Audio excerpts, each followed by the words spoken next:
the last months spoke about the food. I was just going to say, on social media, you're able to see the presentation, I believe. To see the presentation. The presentation of the food, we do monitoring. We don't only do it, we do it together with education. The Ministry of Education, the Ministry of Health, Ministry of Finance, and Gender Ministry.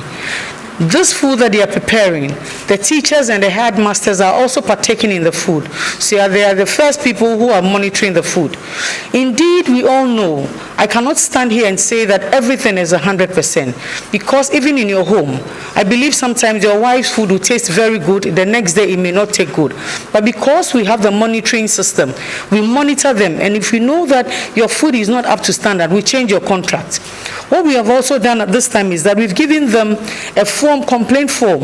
At the end of every day, they record the amount of the quality of food, the quantity of food, the time that the food got to the school, the condition in which the food got to the school.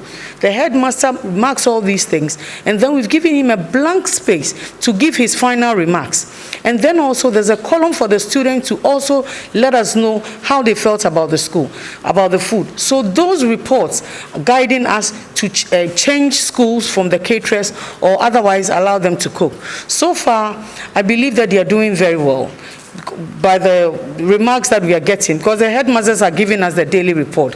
But on social media, if I mix rice and beans, when you see it on social media, you think it is not delicious, or you think it is not nutritious. But when you taste the food, and it's the headmaster that tastes the food and gives us the remark. So it's not everything that is on social media that is very true.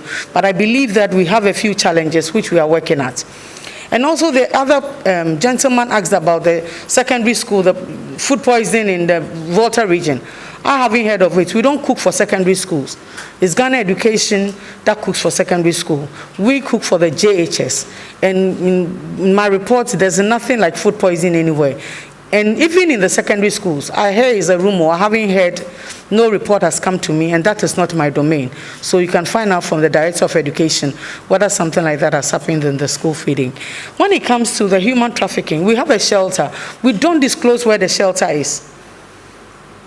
Even our staff in the ministry, it's only a few, those who work in that domain, who know where the shelter is. Because of the nature of trafficking, if they know where the shelter is, the traffickers will come after them. But I have my director here. I think she's the best person to give us a breakdown as to what you want. So when I'm done, I'll call you. Concerning the witches' camp, indeed, we went with the select committee. Whilst we were moving, we were thinking that we would close down the witches' camp. That is the only solution we had moving. But when we got there, we realized that it was not as easy as sitting in Accra and thinking that we have to close the witch camp. Why is somebody branded a witch by them? Somebody dreams and sees you in his or her dream. The person reports to the chief. The chief calls you. They do some slaughtering of fowl. By the nature, if the fowl turns this way, you are branded a witch. And once they brand you a witch, it is the chief that will banish you from the community. The chiefs tell me that they have not told anybody to lynch. But when the young men get up in their anger, the chiefs cannot control them. The only solution we have is a law. And we have told them, even before coming down, that we are going to enact a law that will prevent anybody from lynching anybody. But the people themselves, once they are branded witches, some of them voluntarily run to the shelter, because they know that when they stay there, at night, the young men will come after them. And so, we went to almost every camp in the north. We visited Kafaba, what the names? Gambaga, Gushegu, everywhere there is a camp. But they have other camps that are not disclosed.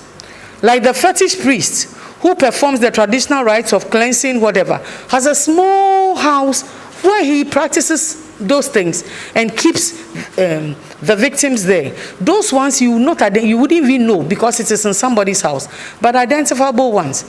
The only conclusion we have come to after even making the law is how to protect these innocent ones. A lot of them have refused to go home because of fear. Family have refused to also accept them. And where the family even wants to accept them, the society says no.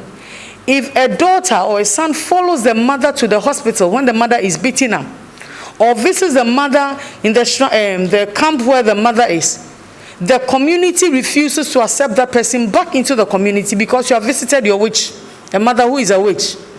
It is a very dicey thing. What we are looking at is giving these wonderful elderly women a safe haven. What we are going to do is to renovate where they are, and some of them are integrated with the society. You go there and it is not a camp. There's a community living amongst the supposed witches. They go to the markets, they sell, they farm, they do everything. But the only thing is that they've been isolated from their families.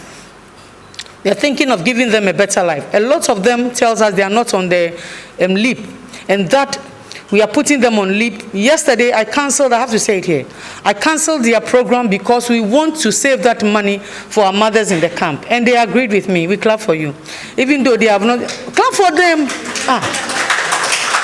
We are taking money from almost every part of our department. Social welfare, we are taking your money because it is even in your domain. Social protection, gender, Abena, you are giving, everybody is giving something. And then we'll come to Ministry of Information and get some monies. We add up and do something for them. We want to change their lifestyle and give them a better life. And I believe that your colleagues up there, we had a lot of media like you, have given you reports. So whilst we begin to monitor, we are also working with them.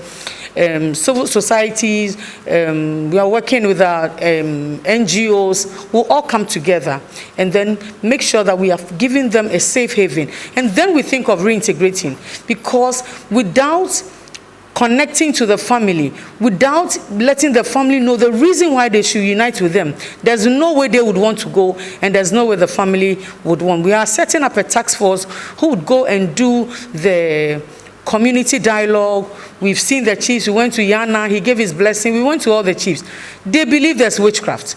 So that's why we cannot change their minds. But until there's a law, until there's a safe haven for them, and until we think of reintegrating, which is not going to be only one day. There's a guy who tried, he's reintegrated some. He went to a community. The chiefs tied him up and they beat him up because he wanted to allow the woman to come back to the society. That is how bad it is. But we are working on it, and we believe that it will have a... Mr. Speaker is right with us. On the day that we rose from Parliament, Mr. Speaker talked about putting up a law. That night I had a meeting with him before he sent us to the north. We are putting our report together and present it to Mr. Speaker, and then we'll know how to go. Now the Parliament and everybody is in, together with you. So I've asked that we all bring our ideas and see how we go about it to get these women some liberty. Thank you. Abna.